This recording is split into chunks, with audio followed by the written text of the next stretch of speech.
జరిగాయి. అంటే ఆల్రెడీ తరిమి కొట్టినటువంటి రోజా వెళ్ళి హైదరాబాద్ లో పడినటువంటి పరిస్థితి, కొత్త షోలు చేసుకుంటున్నటువంటి పరిస్థితి. ఆ షో అప్ లో భాగంగా ఇంకా వైసీపీలో బతికున్నాను, ఇంకా నాకు ఇంకా ఉనికి ఉంది వైసీపీలో నేను పెద్ద లీడర్లను నిరూపించుకునేటువంటి, అంటే రోజా లాంటి వ్యక్తులు మొన్నటి వరకు కూడా అవినీతి కేసులో జైలుకి వెళ్ళాలని కొంచెం దాక్కున్నటువంటి పరిస్థితి మీడియాల ముందుకు వచ్చి అతినట పరిస్థితిని కూడా చూసాము. అంటే నా కూతురు ట్రోల్ చేస్తున్నారు, నన్ను ట్రోల్ చేస్తున్నారంటూ ఏడుపులు పెడకబులు పెట్టడం కూడా చూసాము. అంటే ఇలాంటి పరిస్థితుల్లో రోజా ఉనికి ఎక్కడ తగ్గలేదు. వైఎస్ఆర్సీపీ పార్టీలో ఒక ఫైర్ బ్రాండ్ అనేటువంటి నిరూపించుకోవడానికి ఈ రోజు రోజా చేస్తున్నటువంటి పడరాని పాటలు అనుకోవాలండి. అంటే ఇక్కడ గౌరవ ప్రధానమంత్రి గారు తెలంగాణ వస్తూ ఉన్నారు, అదే పవన్ కళ్యాణ్ గారు వాళ్ళ ఇంటికి వెళ్ళబోతున్నారు. ఆయన ఆల్రెడీ అనారోగ్యంతో పవన్ కళ్యాణ్ గారు మన శస్త్రచికిత్స జరిగి ఉన్నారు కాబట్టి ప్రధాని నరేంద్ర మోడీ గారు వెళ్ళడం జరుగుతుందని ముందుగానే న్యూస్ రావడం, ఆ న్యూస్ కి తగ్గట్టుగా వీళ్ళు డైవర్ట్ చేసేటువంటి పరిస్థితుల్లో, అంటే ఇక్కడ టీడీపీ కూటమి నాయకుల్ని గాని కార్యకర్తలు గాని డైవర్ట్ చేసే విధంగా వైసీపీ రోజా లాంటి ఒక అంటే సమాజం నుంచి కూడా బహిష్కరించబడ్డటువంటి వ్యక్తులను రోజా చెప్తారు. అంటే మీకు నగరి కాన్స్టిట్యున్సీలో మాత్రమే వీళ్ళు ఓడిపోయారు, వీళ్ళు పోటీ చేసినటువంటి కాన్స్టిట్యున్సీలోనే ఓడిపోయారని కదండి లక్ష్మీనాథ్ గారు.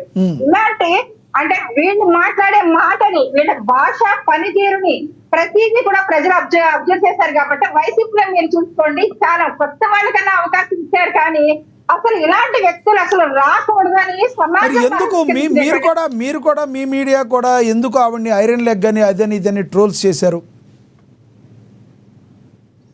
సార్ ఆమెకి ఆల్రెడీ మీరు చూసారు, ఆమె ఏమని చెప్తుంది ఆ ఇంటర్వ్యూలో నేను కూడా చూసాను అనమాట. అంటే నేను ఒక ఏది పడితే అది మాట్లాడేసి వెళ్ళిపోతాను, వచ్చేటువంటి కామెంట్స్ లో గానీ వీటితో కానీ నాకు పని లేదని చెప్తూ ఉంది రోజారెడ్డి కూడా. అంటే ఈమె ప్రతిదీ కూడా మీరు చూడండి, అంటే కమెంట్స్ బట్టి నువ్వు సమాజం అంటే గౌరవం లేదు, నెటిజన్లు అంటే గౌరవం లేదు, సోషల్ మీడియా అంటే గౌరవం లేదు.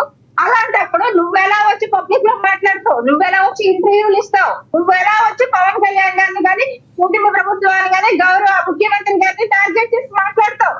సమాజంలో బతుకుతున్నామంటే డెఫినెట్ గా మంచి ఉంటది, చెడు ఉంటది సార్. ఒక చిన్న పాప మొన్న చనిపోబోతుందంటే 16 కోట్ల రూపాయల ఇంజక్షన్ కోసం ఎలా పునర్వికానుకోండి, ఆ అమ్మాయి గురించి ఎలా నెటిజన్లు నిలబడి ఆ పాపకు ప్రాణం పోసారో తెలుసు. మంచి చెడులను కూడా విచారిస్తున్నటువంటి సోషల్ మీడియాను కూడా నేను ఏది పడితే అది మాట్లాడేస్తాను. నేను ఒక మురికి కుప్పలాగో లేకపోతే ఒక పెంట కుప్పలాగో లేకపోతే రోడ్డు మీద ఒక ఊర కుప్పలాగో మాట్లాడేసి వెళ్ళిపోతాను అనుకుంటే కనుక ఖచ్చితంగా సమాజం శిక్షిస్తారు. ఆల్రెడీ ప్రజలు శిక్షించారు, సమాజం నుంచి మాత్రం ఖచ్చితంగా ఇలాంటి వ్యక్తులకి. ఇంకోటి చెప్పండి, రోజా గారి మాటలు పక్కన పెడితే ఏదైతే మీ పంచాయతీరాజుకు సంబంధించి కేంద్రం నిధులు కొన్ని వదిలిందో దానికి సంబంధించి ఇంతవరకు సరైన లెక్కలు చూపలేదని కేంద్రం లేఖ రాసింది అని ఉంది. ఒక వాస్తవమేనాది? మీరు దానికి ప్రతిస్పందనగా మీ పవన్ కళ్యాణ్ గారు ఏదైనా లేఖ రాశారా? ఏమన్నా నిధులు అది ఏవైనాయి, అవి ఏడైపోయినా మళ్ళించారా? మీకు ఏమైనా క్లారిటీ ఉందా? పంచాయతీరాజ్ శాఖలో గౌరవ డిప్యూటీ సీఎం గారు ఎలా పనిచేస్తున్నారన్నది కూడా ప్రజలందరికీ తెలుసు. ఆయనకి ఇప్పటికొచ్చి ఒక అవినీతి మరకలేనటువంటి వ్యక్తి. ఆయన మీద ఇప్పుడు వైసీపీ చెప్తున్నటువంటి అభూత కల్పనలు ఏవైతే ఉన్నాయో అవి పట్టించుకుని మేము ముందుకెళ్లాల్సినటువంటి అవసరం లేదు. లక్ష్మీనాథ్ గారు నిన్న కూడా చూసారు, మా పంచాయతీరాజ్ శాఖకి సంబంధించి 5 గ్రామాలకి అవార్డులు రావడం కూడా చూసారు. ఇలాంటి విషయాలు ప్రస్తావించకుండా వైసీపీ ఇలా డైవర్ట్ చేసేటువంటి పాలిటిక్స్ ని ప్లే చేయడం వల్ల, అంటే కూటమి మధ్య సిద్ధి పెట్టాలి, పవన్ కళ్యాణ్ గారి మీద అవినీతి మరక తీసుకురావాలి అనేటువంటి ఒక మైండ్ గేమ్ తో వెళ్తుంది. ఆ విషయంలో మా అధినేత పవన్ కళ్యాణ్ గారు ఎప్పుడు కూడా క్లారిటీగా ఉంటారు, అలాగే గౌరవ ముఖ్యమంత్రి గారు కూడా ఒక క్లారిటీతో ఉన్నారు. అలాంటప్పుడు వీళ్ళు చేసేటువంటి అభూత కల్పనలకి, అభూతమైనటువంటి ఆరోపణలకి మేము రెస్పాండ్ అవ్వాల్సినటువంటి అవసరం లేదు. ఎందుకంటే కుటుంబీ ప్రభుత్వం పనిచేస్తుంది. ఎన్డీఏ కుటుంబీ ప్రభుత్వం అంటే ప్రతి పైసాకి పారదర్శకంగా ప్రజలకి లెక్క చెప్పడానికి ఇవాళ ఎన్డీఏ గవర్నమెంట్ రెడీగా ఉన్నప్పుడు వైసీపీ చేసేటువంటి ఆరోపణలలో ఎక్కడ నిజం లేదన్నది ప్రజలకు కూడా అర్థమవుతూ ఉంది. కృష్ణవేణి గారు ఇంకోటి కూడా ఇంకోటి కూడా బలంగా వినబడుతుంది. ఏదైతే విజయ్ గారు అక్కడ గెలిచారో ఆ తర్వాత ఇక్కడ సింగిల్గా రావాలని బయటకు వచ్చి మాట్లాడాలి, బయటకు వెళ్ళాలని వైసీపీ ఎక్కువ తాపత్రయపడుతుంది. ఎందుకంటారు? ఎవరు సార్ మేము బయటికి వెళ్ళాలని అంటారా? మీ పొత్తులో నుంచి బయటకు వచ్చి సింగిల్గా పోటీ చేయాలని కూడా వైసీపీలో కొంతమంది డైరెక్ట్గా మాట్లాడిన మాటలు మీరు గమనించారా? చూడండి, మనం ఒక లోపల కూర్చొని చికెన్ మటన్ తింటూ ఉంటాం సార్. బయట ఒక కుక్క వెయిట్ చేస్తూ ఉంటది. ఎలా అంటే ఎప్పుడు వాళ్ళు బోన్లు ఇచ్చేస్తారా మనం కడుపు నింపుకుందామా అన్న టైప్ లో. అలాగే ఇంకొక 2 ముక్కలు ఎక్కువ దొరికితే ఇంకా కడుపు నిండుది కదా అని చూస్తుంది. వైసీపీ పరిస్థితి కూడా రాష్ట్రంలో అలాగే ఉంది. కూటమి నుంచి బయటికి ఎవరో ఒకరు బయటకు వచ్చేస్తే కనుక వీళ్ళకి అవకాశం దొరుకుతుందని చూస్తూ ఉన్నారు. కానీ ప్రజా తీర్పుని గౌరవించి, అంటే ఎన్డీఏ కూటమి ఏర్పడిన తర్వాత 5 ఏళ్ళు మేము ప్రామిస్ చేస్తాం కాబట్టి, మేము చేస్తున్నటువంటి అభివృద్ధి ప్రజలకు తెలుసు కాబట్టి వైవి ఇచ్చేటువంటి ఉచిత సలహాలు అంటే 150 నుంచి 11కి ఎలా పడిపోయారో అన్నది వాళ్ళని వాళ్ళు సమీక్షించుకోవాలి తప్ప మేము ఎలా ఎదగాలి, మా జనసేన ఎలా మీ జనసేన ఎదుగుతుందా? అసలు మీ జనసేన ఎదుగుతుందా? మీ జనసేన ఎదుగుతుందా? ఏదో కమిటీలు అన్నారు, ఆ కమిటీలు ఎంతవరకు వచ్చినాయి? రానున్న రోజుల్లో కమిటీలతో 175 నియోజకవర్గాల్లో కూడా ఇన్ఛార్జీలు ఏర్పాటు చేస్తారా? లక్ష్మీనాథ్ గారు జనసేన ఎదుగుతుందా లేదా అన్నది కూడా ప్రజలకు తెలిసేయండి. 2014లో ఓన్లీ రాష్ట్రం కోసమే సపోర్ట్ ఇచ్చి ఆ రోజు చంద్రబాబు నాయుడు గారు సీఎం అవడానికి జనసేన ఎలా పనిచేస్తుందో తెలుసు. అలాగే 2019కి వచ్చేటప్పటికి మాకు కమిటీలు అవి సరిగా లేకపోయినప్పటికీ మా అధినేత పవన్ కళ్యాణ్ గారు 2 చోట్ల కూడా ఓడించబడినప్పటికీ కూడా తర్వాత 2024కి వచ్చేసరికి 100% స్ట్రైక్ రేట్ తో మా పార్టీ ఎంత పుంజుకున్నది అన్నది కూడా నేరుగా ప్రజలందరికీ తెలుసు. ప్రజలు ఒక మ్యాండేట్ ఇచ్చారు, కానీ ప్రజలకు పవన్ కళ్యాణ్ గారి నాయకత్వం మీద నమ్మకం. వచ్చే సంస్థాగత ఎన్నికల్లో గతంలో పవన్ కళ్యాణ్ గారు మాట ఇచ్చినట్టు 1/3 తీసుకుంటామన్నారు. సంస్థాగత ఎన్నికల్లో ఆ రకంగా సీట్లు కేటాయించే అవకాశం ఉందంటారా? నిజంగా ఎదిగి చూపిస్తారా మీరు?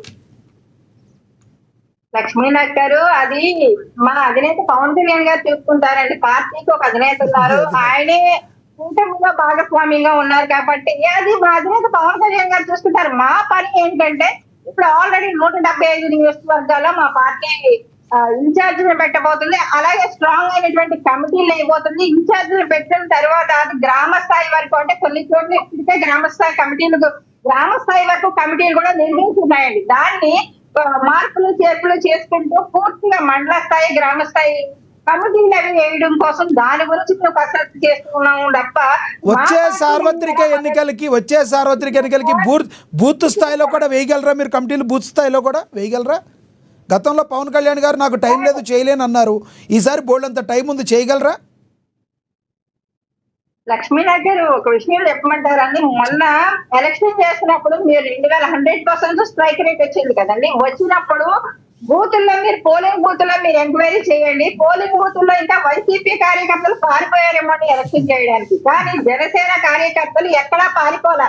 మేము 2019 నుంచి కూడా పెరిగన్నం తిని ఎలక్షన్ చేసినటువంటి కార్యకర్తలు బూత్ ఏజెంట్ లో మాకు ఉన్నారండి. మా పార్టీ సంస్థాగతంగా బలం లేకుండా బలహీనంగా లేదు, బలంగానే ఉంది. కాకపోతే దాన్ని ఫోకస్ తీసుకోవడంలో మా అధినేత పవన్ కళ్యాణ్ గారు కూడా ఇప్పుడు దృష్టి పెట్టారు. అంటే గ్రామీణ స్థాయి నుంచి, వార్డు స్థాయి నుంచి కూడా బలంగా పనిచేసేటువంటి జన సైనికులు కానీ వేరే మహిళ కార్యకర్తలు నాయకత్వం మాకు పుష్కలంగా ఉంది. కానీ దాన్ని ఉపయోగించుకోవడంలో ఈ రోజు మా పార్టీని వెనకబడి లేస్తారు. మన కూటమి గెలిచింది అంటే కనుక మా కార్యకర్తలు చాలా చాలా బలంగా పనిచేస్తారు. అనేక ఉమ్మడి గోదావరి జిల్లాలో అనేక బూతులు కూడా మీకు చూడడం జరిగింది. అలాగే రాష్ట్ర వ్యాప్తంగా చాలా వరకు ఇంకా కొన్ని చోట్ల బలహీనంగా ఉన్న చోట కూడా బలోపేతం చేసే దిశగా ఇవాళ మా జనసేన పార్టీ అధ్యక్షుడు దీని మీద కీలకమైనటువంటి కసరత్తు చేస్తూ ఉన్నారు. రైట్, నేను మళ్ళీ మాట్లాడతాను. మనం ఒకసారి సింగళూరు వెంకటేష్ గారితో మాట్లాడదాం. వెంకటేష్ గారు, ప్రస్తుతం కూటమి ప్రభుత్వం తీసుకుంటున్న నిర్ణయాలు కావచ్చు, లేదంటే కొన్ని సంస్థలు వస్తున్నాయి అంటున్నారు, రాయల్ ఎన్ఫీల్డ్ లాంటివి కానీ, లేదంటే ప్రధాని కానీ కేంద్ర మంత్రివర్గం కానీ ఏపీ వైపు పాజిటివ్ వైపు చూస్తుంటే రానున్న రోజుల్లో ఏవైతే గతంలో కూటమి ప్రభుత్వం హామీలు ఇచ్చిందో పోలవరం కావచ్చు, అమరావతి విషయంలో కావచ్చు, రానున్న రోజుల్లో ప్రజల మన్నన పొంది వెళ్ళే అవకాశం ఉందని మీరు భావిస్తున్నారా? గత వైసీపీ ప్రభుత్వ హయాంకి ఇప్పుడు ప్రభుత్వ హయాంకి డిఫరెన్స్ ఏమైనా మీరు గమనించారా? వెంకటేష్ గారు. చూస్తున్నామండి. యాక్చువల్గా ఏంటంటే పోలవరానికి సంబంధించి పోలవరం పనులు ఆగిపోయినాయని చెప్పేసి వంశీ గారు అన్నారు. వైఎస్ఆర్సీపీ పార్టీకి అధికారం చేసినటువంటి క్రమం ఐ డోంట్ అండర్స్టాండ్. యాక్చువల్గా 11,000 కోట్ల పైచిలుకు నిధులు ఖర్చు పెట్టినటువంటి ప్రభుత్వం గత ప్రభుత్వం పోలవరం పై మరి ఎక్కడ ఆగిపోయినాయి అనేది ఒక క్లారిటీ, ఒక సిస్టమేటిక్ క్లారిటీగా ఇస్తే చాలా బాగుంటుంది. ఎందుకంటే ఏదో 11,000 కోట్లు లేదా 10,000 కోట్లు లేదా 50,000 కోట్లు అని నా నోట్ వచ్చిన ఫిగర్ చెప్పండి. పోలవరానికి సంబంధించి ఒక వెబ్సైట్ ఉంది. దానికి సంబంధించి కేంద్ర ప్రభుత్వం నిర్వహించేటువంటి థర్డ్ పార్టీ వెబ్సైట్ అది. ఖచ్చితంగా దాంట్లో గత ప్రభుత్వం ఎంత ఖర్చు పెట్టింది, ఏ మేరకు ఏ స్థాయి వరకు పనులు జరిగినాయి, దానికి సంబంధించి ఆ ప్రభుత్వ హయాంలో ఎంత నిధులు విడుదల చేశాము, అంటే పోలవరానికి సంబంధించినంత వరకు అంటే మనం ముందు డబ్బులు ఖర్చు పెట్టి ఆ తర్వాత వాళ్ళ దగ్గర నుంచి డబ్బులు తీసుకునేటువంటి పరిస్థితి గత ప్రభుత్వం, అంటే అంతకుముందు 2014 నుంచి 19 వరకు కానీ అదే జరిగింది, 19 నుంచి 24 వరకు కూడా అదే జరిగింది. 24 ప్రభుత్వం మారిన తర్వాత మాత్రమే 10,000 కోట్ల రూపాయలు ఇన్ అడ్వాన్స్, అంటే ఈ ప్రభుత్వం ఖర్చు చేయకుండా ఇన్ అడ్వాన్స్ గా అమౌంట్లు ఇచ్చినటువంటి పరిస్థితి. ఎందుకంటే కేంద్ర ప్రభుత్వం రన్ అవ్వాలంటే ఆంధ్రప్రదేశ్ యొక్క ఎంపీల బలం కావాల్సినటువంటి ఒక సందర్భం వచ్చినప్పుడు ఖచ్చితంగా కొంత ఫీజిబిలిటీస్ ఇస్తారు కదా, ఆ ఫీజిబిలిటీస్ లో భాగంగా కేంద్ర ప్రభుత్వం అవసరమైనటువంటి బలాన్ని ఆంధ్రప్రదేశ్ ప్రభుత్వం ఇచ్చింది. ఆంధ్రప్రదేశ్ ప్రభుత్వానికి పోలవరానికి నిధులు ఇన్ అడ్వాన్స్ ఇచ్చామని చెప్పినటువంటి ఒక పరిస్థితి. అయితే పోలవరానికి సంబంధించి చంద్రబాబు నాయుడు గారు ప్రపోజ్ చేసినటువంటి 25,000 కోట్ల రూపాయల ప్యాకేజ్ ఒకటి ఉంది. అక్కడ మునిగిపోయేటువంటి గ్రామాలకు సంబంధించినటువంటి దాని మీద ఈ రోజు వరకు ఒక క్లారిటీ లేదు. అంటే అది 25,000 కోట్లతో ఉంటుందా లేకపోతే ఇంకా దాని అంచనాలు పెరుగుతాయా అనేది. గత ప్రభుత్వంలో చంద్రబాబు నాయుడు గారు 25,000 కోట్ల రూపాయలు అవసరం అవుతాయి అన్నప్పుడు జగన్మోహన్ రెడ్డి గారు దాన్ని 15,000 కోట్ల రూపాయలకి కుదించిన మాట వాస్తవం. దీన్ని ఇప్పుడు చంద్రబాబు నాయుడు గారు ప్రభుత్వం వచ్చిన తర్వాత కొంత అమౌంట్ రిలీజ్ చేశారు, ఏదో నామినల్ అమౌంట్ రిలీజ్ చేశారు. దానికి సంబంధించి ఈ ముంపు ప్రాంతాలకు సంబంధించి ఎందుకంటే ఆల్మోస్ట్ ప్రాజెక్ట్ ఏదైతే కన్స్ట్రక్షన్ ఉందో మోర్ దాన్ 70% వరకు కంప్లీట్ చేసినటువంటి ఒక పరిస్థితి. ఇంకా కొంత ఫినిషింగ్ వర్క్ ఉంది, తర్వాత కాలువలకు అనుసంధానం చేయాల్సినటువంటి వర్క్ ఉంటుంది. ఇక్కడ ముఖ్యంగా పోలవరం కంప్లీట్ అయ్యింది అని చెప్పాలంటే ముంపు ప్రాంతానికి సంబంధించి ఈ రైతులు కానివ్వండి, అక్కడ ఉన్నటువంటి గిరిజనులు కానివ్వండి, ఏవైతే తెలంగాణ నుంచి మనం తెచ్చుకున్న 5 మండలాలకు సంబంధించినటువంటి వ్యవహారం కానివ్వండి, అన్ని కూడా డబ్బులు ఇవ్వాల్సినటువంటి ఒక పరిస్థితి. మరి దీని మీద కేంద్ర ప్రభుత్వం ఎటువంటి నిర్ణయం తీసుకుందనేది చెప్పకుండా తప్పించుకునేటువంటి ఒక వ్యవహారం కనపడుతుంది. అయితే ఇక్కడ వెంకటేష్ గారు ఇంకొకటి, అమరావతి విషయంలో కూడా ఇప్పటి వరకు కూడా ఏదో ఒక మాటలు మాట్లాడుతూ వచ్చిన వైసీపీ పార్టీ ఇప్పుడు కరెక్ట్గా ఒక నిర్ణయం తీసుకుని ఆంధ్రప్రదేశ్కి రాజధాని అమరావతి అనుకుని ముందుకు వెళ్ళే అవకాశం ఉందంటారా, లేదంటే ఇంకా తర్జనాలు భర్జనాలు పడుతూ వచ్చే ఎలక్షన్లు కూడా కొంచెం గందరగోళంగా వెళ్ళే అవకాశం ఉందంటారా? I don't think so. Amaravati Andhra Pradesh రాజధాని అని ఎప్పుడైతే అఫీషియల్ గెజెట్ వచ్చిందో ఇంకా జగన్మోహన్ రెడ్డో లేకపోతే మరొకళ్ళు అమరావతి కాదు గుంటూరు విజయవాడ అనేటువంటి కార్యక్రమం చేస్తారని నేనైతే అనుకోవట్లేదు. అయితే అమరావతికి కొంత లిమిటేషన్స్ ఏవైతే ఇప్పుడు ఫేజ్ 1 లో తీసుకున్నటువంటి 55,000 ఎకరాలు, ఈ ఫేజ్ 1 లో వచ్చినటువంటి డెవలప్మెంట్స్ ఏంటి అనే దాన్ని మనం చర్చించకుండా అమరావతి ఫేజ్ 2, ఫేజ్ 3, ఫేజ్ 4 అని ముందుకెళ్ళడం కరెక్ట్ కాదనేది కొంతమంది నిపుణుల యొక్క సూచన. రైట్. చివరిగా చెప్పండి రోజా మరొకసారి ఇదే రకంగా మాట్లాడితే, ఇప్పటికీ వైసీపీ పార్టీలో ఆవిడ ఉన్నారు కాబట్టి పార్టీ అధిష్టానం చివాట్లు ఇవ్వాల్సిన అధిష్టానం ఇంకా కంట్రోల్ చేయలేకపోవడాన్ని ఎలా చూడాలి? పార్టీకి రోజా ఇలాంటి మాటలు మాట్లాడటం వైసీపీ పార్టీకి మరింత నష్టం చేకూరుస్తుందని మీరు భావిస్తున్నారా? కంక్లూడ్ చేయండి. ఖచ్చితంగా నేనైతే ఇలాంటి వాక్యాల వల్ల వైసీపీ పార్టీకి ఏదో ఇబ్బంది కలుగుతుందని నేనైతే అనుకోవట్లేదు. వ్యక్తిగతంగా రోజా గారు ట్రోల్ అవుతారు, లేకపోతే ఆ నగర నియోజకవర్గం వరకు మాత్రం ఆవిడనే ఇబ్బంది పెట్టాలంటే. అంటే వెంకటేష్ గారు మీరు వాడు గమనించాలి, కొడాల నాని గారు మాట్లాడారు గతంలో, ఆయన వ్యక్తిగతంగానే మాట్లాడారు. మీ ఇందాక ఆయన అన్నట్టు వంశీ గారు అన్నట్టు వ్యక్తిగతంగా వాళ్ళు మాట్లాడిన పార్టీకి అది అప్రతిష్ట పాలయ్యే అవకాశం లేదంటారా? ప్రభుత్వంలో ఉన్న వాళ్ళు మాట్లాడితే ఖచ్చితంగా దాన్ని క్రైటీరియా కింద తీసుకోవచ్చు సార్. ప్రతిపక్షంలో ఉన్న వాళ్ళు అలాగే అవాకులు చవాకులు మాట్లాడతారు, అది వాళ్ళ వ్యక్తిగతంగా వాళ్ళు డ్యామేజ్ అవుతారు తప్ప అది తీసుకొచ్చి జగన్మోహన్ రెడ్డికో లేదా వైఎస్ఆర్సీపీ పార్టీకో అంటగట్టేటువంటి పరిస్థితి. అసలు ప్రజలు అంత అమాయకులు కాదు. ఇప్పుడు రోజారెడ్డి గారు మాట్లాడారు. సోషల్ మీడియా అంతా రోజారెడ్డి గారిని ట్రోల్ చేస్తున్నారా, లేకపోతే జగన్మోహన్ రెడ్డిని వైఎస్ఆర్సీపీ పార్టీని ట్రోల్ చేస్తున్నారా? ట్రోల్ చేసినా దాని అధినేత ఎవరంటే జగన్మోహన్ రెడ్డి గారికే వస్తుంది కదా. ఇప్పుడు జగన్మోహన్ రెడ్డి గారికి కాదు వెంకటేష్ గారు, ఏదన్నా తప్పు జరగలేదనుకో, ఏదైనా తప్పు చేశారనుకోండి, తప్పు చేసి ఉదాహరణకి చెప్తున్నా ఎవరన్నా తప్పు చేశారనుకోండి, ఎందుకు అలా తప్పు చేశారని ముందాళ్ళు తిట్టినా ఏం పెంపకం పెంచారని తల్లిదండ్రులు కూడా తిడతారు. తల్లిదండ్రులు తప్పేమీ లేదంటే ఎట్టా, పెంపకం పెంచింది వాళ్ళేగా. ఇప్పుడు ఎక్కడ పుట్టిన వాళ్ళు సార్ వాళ్ళు? ఎవరికి పుట్టిన, ఇప్పుడు పక్కింటి వాళ్ళు పుట్టిన వాళ్ళకి కూడా మనం చేసుకొచ్చి మన పెంపకం అని చెప్తాం ఏంటి? ఆవిడ మొదటి రాజకీయ జీవితం మొదలు పెట్టింది ఏమన్నా జగన్మోహన్ రెడ్డితో మొదలు పెట్టిందా? మీరు ఇచ్చిన ట్రైనింగ్ వల్లే అయిందని అంటారు. భుజాలు దులుపుకోవడం చాలా ఈజీ కదా. రెండోది ఏంటంటే, రోజారెడ్డిని కానీ, లేకపోతే కొడాల నాని గారిని కానీ, లేకపోతే వంశీ గారిని కానివ్వండి, మరొకళ్ళని వీళ్ళని ట్రైనింగ్ ఇస్తే మాట్లాడేటువంటి వ్యక్తులా, లేకపోతే పార్టీ సూచనలు ఇస్తే వాటిని సక్రమంగా అవలంబించేటువంటి వ్యక్తుల? వాళ్ళకంటూ ఒక ఐడెంటిటీ ఉంది. జగన్మోహన్ రెడ్డి కన్నా ముందు వీళ్ళు యాక్టివ్ పొలిటీషియన్స్. కానీ జగన్మోహన్ రెడ్డి తీసుకొచ్చి వీళ్ళకి ఓనమాలు దిద్దిచ్చాడు. ఇటు వంశీ కానివ్వండి, లేకపోతే వంశీ గారు కానివ్వండి, కొడాల నాని గారు కానివ్వండి, రోజా గారు కానివ్వండి, వాళ్ళందరూ జగన్మోహన్ రెడ్డి గారు కన్నా సీనియర్లు కదా.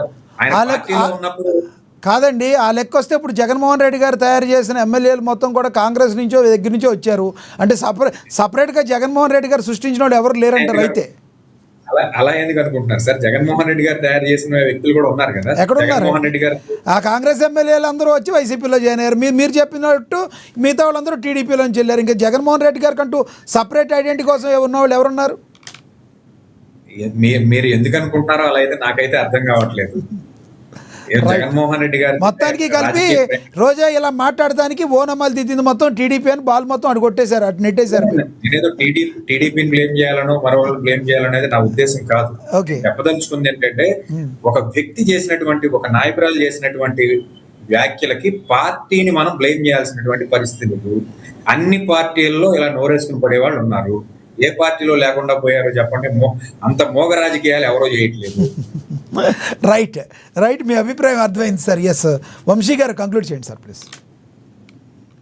సార్, సింగళూరు వెంకటేష్ గారు పాపం న్యూట్రల్ లాగా ఉండి వైఎస్ఆర్సీని సపోర్ట్ చేయడానికి కష్టాలు పడతా ఉన్నారు. న్యూట్రల్ ముసుగులో ఉండి వైఎస్ఆర్ కాంగ్రెస్ పార్టీని సపోర్ట్ చేయడానికి ఆయన కష్టాలు పడతా ఉన్నారు. సరే, ఆయన లెక్క ప్రకారమే తీసుకుందాం. ఇప్పుడు రోజా గారు అన్నన్ని మాటలు అంటా ఉన్నారు సార్. ఏమంటా ఉన్నారంటే, అంటే వ్యక్తిగత దోషంలో కూడా దిగుతా ఉన్నారు. అయితే జగన్మోహన్ రెడ్డి గారికి ఏం సంబంధం అనేది సింగళూరు వెంకటేష్ గారి వాదన. నేను ఇంకోటి ఏంటంటే, ప్రతిపక్షంలో ఉన్నవారు నోరు అలానే పారేసుకుంటా ఉంటారు అన్నట్లుగా సింగళూరు వెంకటేష్ గారు అన్నారు. ప్రతిపక్షంలోనే కాదు, అధికారంలో ఉండి కూడా వారి ఇష్టానుసారం మాట్లాడి ఈరోజు ప్రజాగ్రహానికి గురైనటువంటి వ్యక్తులు వైఎస్ఆర్ కాంగ్రెస్ పార్టీ వారు. మీకు గుర్తుండే ఉంటుంది, జోగి రమేష్ అనేటటువంటి వ్యక్తి పవన్ కళ్యాణ్ గారి పెళ్లిళ్ళ గురించి చిన్నపిల్లల మీటింగ్లో మాట్లాడుతూ ఉంటే జగన్మోహన్ రెడ్డి గారు వారించాలా, ముసి నవ్వులు నవ్వుకోవాలా? జగన్మోహన్ రెడ్డి గారు పార్టీ అధినేత స్థానంలో ఉన్నారు, అదీ కాక ముఖ్యమంత్రిగా ఉన్నారు.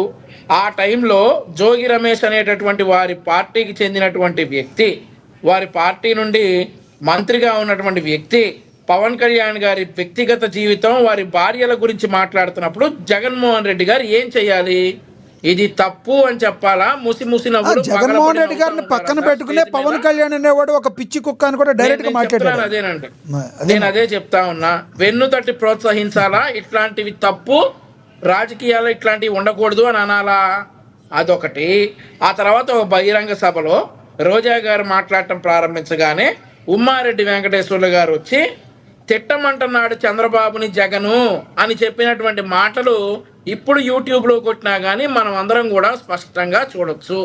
అది తప్ప ఒప్ప? జగన్మోహన్ రెడ్డి గారు అలా తిట్టించవచ్చా? దగ్గరుండి తండ్రి వయసు వ్యక్తిని తిట్టమంటున్నాడు అని చెప్పి ఉమ్మారెడ్డి వెంకటేశ్వర్ లాంటి పెద్ద మనిషి చూస్తే రోజా గారు తిడతారు. దీనిని జగన్మోహన్ రెడ్డి గారు ఖండించాలా, సమర్థించాలా? ఆ తర్వాత అసెంబ్లీ సాక్షిగా చంద్రబాబు నాయుడు గారి భార్యను ఉద్దేశించి వెకిలి చేష్టలు, వెకిలి మాటలు మాట్లాడినటువంటి వ్యక్తులుంటే ఇతను సీఎం సీట్లో కూర్చుకుని నవ్వుకున్నప్పుడు మరి సింగళూరు వెంకటేష్ గారి వ్యాఖ్యలు అర్ధరహితమా అర్థవంతమా అనేది ఒకసారి చెప్పాలి. సీఎం గారి సీట్లో ఉండి ఆ రోజు సభలో లేని వ్యక్తుల గురించి లేదంటే ప్రతిపక్ష నాయకుని కుటుంబ సభ్యుల గురించి ఇష్టానుసారం మాట్లాడినటువంటి వ్యక్తుల్ని ఖండించాలా లేదంటే నవ్వుతా ప్రోత్సహించాలా? మేము ఏమంటా ఉన్నామంటే ఆ రోజు కొడాలి నాని కావచ్చు, వల్లభనేని వంశీ కావచ్చు, నోటికొచ్చినట్లు తిరుపతి గుడి నీ అమ్మ మొగుడు కట్టాడా, లేదంటే వాడు నీ అమ్మ మొగుడా, వీడు నీ అమ్మ మొగుడా, చంద్రబాబు నాయుడు గారిని ఉద్దేశించి, ఆయన వయసును ఉద్దేశించి, ఆయనకున్నటువంటి వ్యాధిని ఉద్దేశించి వ్యాఖ్యలు చేసినటువంటి కొడాలి నానిని ఏ రోజన్నా జగన్మోహన్ రెడ్డి ఇది తప్పు అని చెప్పాడా? కాబట్టి వారి పార్టీ పతనానికి కారణం జగన్మోహన్ రెడ్డే. అండ్ ఆల్సో ఈరోజు రోజా గారు కావచ్చు, వారి పార్టీలో ఎవరైనా కావచ్చు, ఏం మాట్లాడినా కానీ ప్రజలు జగన్మోహన్ రెడ్డి గారినే అంటారు. డెఫినెట్లీ పార్టీలో ఉన్న పెద్ద మనిషి, పార్టీ అధినేత ఇవన్నీ చెప్పలేడా వాళ్ళకి? ఇట్లాంటి కూతలు కోస్తా ఉంటే జగన్మోహన్ రెడ్డి ఎలా చూస్తా ఊరుకున్నాడు అని డెఫినెట్లీ జగన్మోహన్ రెడ్డినే అంటారు. మరొక విషయం చెప్పాలి సార్ లక్ష్మీనాథ్ గారు, ఇక్కడ మొన్న ఈ మధ్య ఒక జనసేన ఎమ్మెల్యే గారి ప్రేమాయణం బయటపడింది. మరి ఆయన ఒక్కడినే అనొచ్చు కదా, జనసేన పార్టీ మొత్తాన్ని, జనసేన అధినేతని ఎందుకంటా ఉన్నారు? అలాగే తెలుగుదేశం పార్టీలో కూడా ఒక వ్యవహారం బయటపడితే అధినేత చంద్రబాబు నాయుడు గారికి ఎందుకంట కడతా ఉన్నారు? వైఎస్ఆర్ కాంగ్రెస్ పార్టీ వారందరూ కూడా పని కట్టుకుని ఆ వ్యక్తిని ఒక్కళ్ళనే అనాలి కదా. కాబట్టి ఒక రాజకీయ పార్టీ అధినేత అయినప్పుడు ఆ పార్టీలో ఉన్నటువంటి నాయకుల్ని కావచ్చు, కార్యకర్తల్ని కావచ్చు కంట్రోల్లో పెట్టుకోవాలి. లేదంటే 151లో 5 ఎగిరిపోయి 11 మిగిలినట్లుగా ఈసారి 11లో 1 ఎగిరిపోయి 1 కూడా మిగిలే ప్రమాదం ఉంటుంది. నేను మరొక విషయం చెప్పదలుచుకున్నాను లక్ష్మీనాథ్ గారు, మా కార్యకర్త ఎవరైతే జగన్మోహన్ రెడ్డి గారి భార్య గురించి అసభ్యంగా మాట్లాడాడో సాయంత్రానికల్లా అతన్ని అరెస్ట్ చేశాం. అతను 15 రోజులు జైల్లో ఉన్నాడు, శిక్ష అనుభవించాడు. అప్పటి నుంచి మా కార్యకర్తలు ఎవరు కూడా జగన్మోహన్ రెడ్డి కుటుంబ సభ్యులను కావచ్చు, లేదంటే వైఎస్ఆర్ కాంగ్రెస్ పార్టీ కుటుంబ సభ్యులను కావచ్చు, లేదంటే ఆడవారిపై కావచ్చు, ఇట్లాంటి అసభ్యకరమైనటువంటి మాటలు ఎక్కడా కూడా మాట్లాడరు. కానీ వైఎస్ఆర్ కాంగ్రెస్ పార్టీలో చాలా కేసులు పెండింగ్లో ఉన్నాయండి.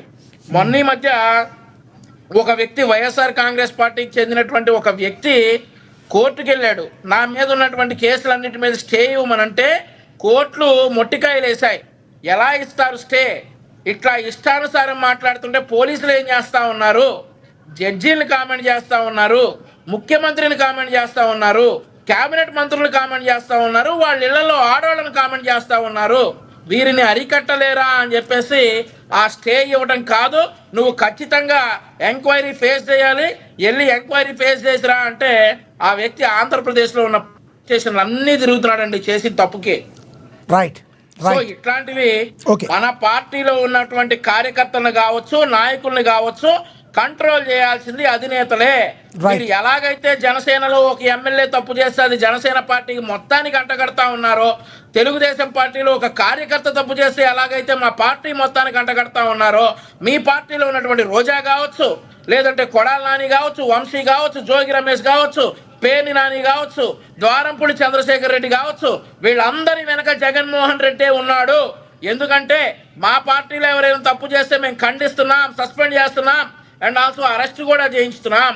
కానీ మీ పార్టీలో కనీసం వాళ్ళని పిలిచి షోకాస్ నోటీసులు తీసుకోవడం లేదు. కాబట్టి వీటన్నిటి వెనక జగన్మోహన్ రెడ్డి ఉన్నాడని స్పష్టంగా చెప్తా ఉన్నాం. రైట్. మీ అభిప్రాయం అర్థమైంది. ఎస్ కృష్ణవేణి గారు కంక్లూడ్ చేయండి ప్లీజ్.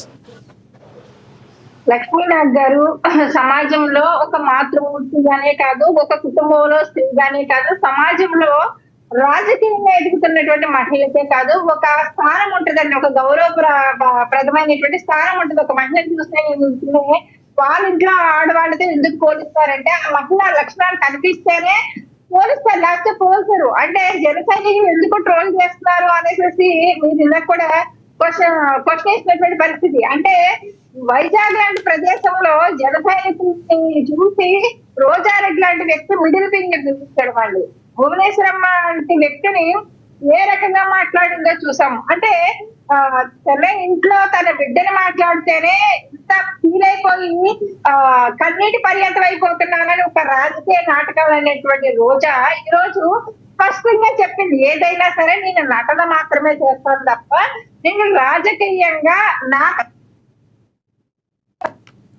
వచ్చినట్టుగా ఉందండి. ఆ సింగర్ రోజా అనేటువంటి వ్యక్తిని కూడా సీరియస్ గా తీసుకోవట్లేదు. మేము మాకు ట్రోల్ చేస్తున్నటువంటి జన సైనికులు కూడా ఒక కామెడీ పీస్ గా చూస్తూ ఉన్నారు. ఎందుకంటే కమెంట్స్ నేను పట్టించుకోను, నేను ఏదైనా నేను మాట్లాడేస్తాను కానీ పట్టించుకోను. మరి నువ్వు పట్టించుకోలేనప్పుడు నా కూతురు ఎలా అంటున్నారు, నన్ను ఎలా అంటున్నారు, నువ్వెందుకు అక్కడ రెస్పాండ్ అవ్వాల్సినటువంటి అవసరం ఉంది? అంటే మాట నోరు తెరిస్తే అబద్ధాలు తప్ప నిజాలు ఎక్కడ మాట్లాడుతూ రోజారెడ్డి. సార్ వెంకటేష్ గారు అంటే అది పార్టీ అధినేతలకు ఎలా వస్తుందండి? పార్టీ అధినేతలకు రాదు, వాళ్ళ వ్యక్తిగత విషయం. వాళ్ళ వ్యక్తిగత విషయం అయితే సినిమా ఇండస్ట్రీలోనూ లేకపోతే ఆమె చేసేటువంటి షోల్లోనో చేసుకుంటే అది వేరే విషయం. కానీ రాజకీయంగా మాట్లాడుతున్నప్పుడు ఆమె వైసీపీ కార్యకర్త, వైసీపీ నేత, వైసీపీ మాజీ మంత్రి. ఆ మంత్రి మాట్లాడుతున్నటువంటి మాటలు మీ కార్యకర్తల్లోనే కాదు, ప్రజల్లోనే కాదు, ఒక రకంగా మీ మీద గౌరవాన్ని తీసుకొచ్చే విధంగా ఉండాలి తప్ప మీ పార్టీ వాళ్ళ పార్టీ భ్రష్టు పట్టించి పోయే విధంగా, సర్వనాశనం అయిపోయే విధంగా మాత్రం అసలు ఉండకూడదండి. అంటే ప్రజాక్షేత్రంలో ప్రజలు ప్రతి ఒక్కటి అబ్జర్వ్ చేస్తారు. మాట్లాడే చివరిగా ఒక మహిళగా చెప్పండి, చివరిగా రోజాకి మీరు ఏం చెప్తారు? ఒక మహిళగా చెప్పండి చివరిగా. ఒకవేళ ఆవిడ వరకు మీ వీడియో వెళ్ళే అవకాశం కూడా ఉంది. ఒక మహిళగా మీరు ఏమైనా హితవు పలుకుతారు ఆవిడకి? సార్, అడ్డదారుల్లో అందరాలు ఎక్కినటువంటి రోజారెడ్డికి నేను సలహాలు ఇస్తే ఆమె తీసుకునే స్థితిలో ఆమె ఉంటదని నేను అనుకోను. ఎందుకంటే ఆమె జీవిత చరిత్ర ఏంటి, ఆమె బతుకేంటి, ఆమె బతుకు పురాణం ఏంటి అన్నది కూడా చాలా మంది పెద్దవాళ్ళకి, మాకన్నా పెద్దవాళ్ళకి, మగవాళ్ళకి ఇంకా బాగా తెలుసు. తెలిసినప్పుడు అలాంటి వ్యక్తికి ఈ రోజు మనం సలహాలు ఇస్తే తీసుకుంటదనో లేకపోతే వీళ్ళంతా దానికి చెప్పడానికి అనుకుంటున్నారో కాదు. కానీ సార్ అదేంటి రోజా గారి గురించి ఆడవాళ్ళ కంటే మగవాళ్ళకి ఎక్కువ తెలుసా? మీరు అన్నది నాకు అర్థం కాల. సార్, ఆడవాళ్ళ కంటే మగవాళ్ళకే బాగా తెలుసు అని అనేక వీడియోలు బయటకు వచ్చింది, అనేక మాటలు మాట్లాడుతూ ఉన్నారు, అని చెప్పుకుంటూ ఉన్నారు బయట.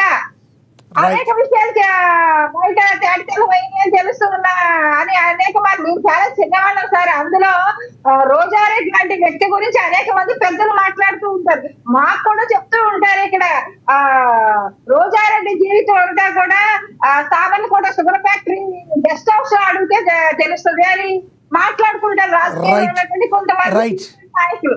అలా మాట్లాడుకున్న వాళ్ళు ఎందుకు మాట్లాడుకున్నారో మాకు తెలియదు. కాకపోతే ఆమె జీవితం ఏంటి, వ్యక్తిగత జీవితం కూడా ఎలాంటి దుర్భరమైనటువంటి జీవితం, ఎలాంటి జీవితం నుంచి ఆమె రాజకీయంలో ఒక మంత్రిగా ఎదుగుతున్నది ప్రజలకు తెలుసు. ఆమె జీవితం ఎవరికి ఆదర్శం కాదు సార్. ఇలాంటి వాళ్ళ జీవితాన్ని ఒకవేళ మహిళలు తీసుకుని పాటిస్తే కనుక నిజంగా వాళ్ళు నాశనం అవుతారు తప్ప ఎక్కడా కూడా ముందుకెళ్ళేటువంటి పరిస్థితి ఉండదు. ఆల్రెడీ సగం భూస్థాపితమైపోవడానికి వైసీపీ చాలా వరకు నష్టమైపోవడానికి ఇలాంటి మహిళా నేత కారణమైన మాత్రం నీకు స్పష్టంగా. రైట్ కృష్ణవేణి గారు, మీ అభిప్రాయం తెలియజేసినందుకు ధన్యవాదాలండి.